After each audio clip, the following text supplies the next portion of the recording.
Welcome to another video from DIY Daily. Just put together a quick video just showing you how to reset the service light on this 2016 Hyundai Tucson. Now what we're going to do to start with, just put the ignition on just to stage 2 there. The interval should come up on it. You can just see this one's well overdue on it. All we're going to use just a little menu button there just to cycle through, and you want to get to the message where it says about the service,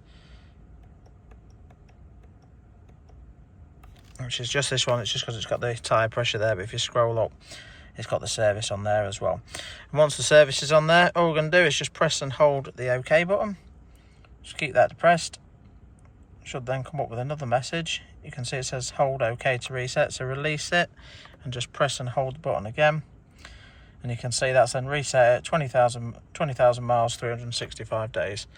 Simply just exit the menu, and if you just turn the ignition off, back on again, start it up this time, that should all be reset.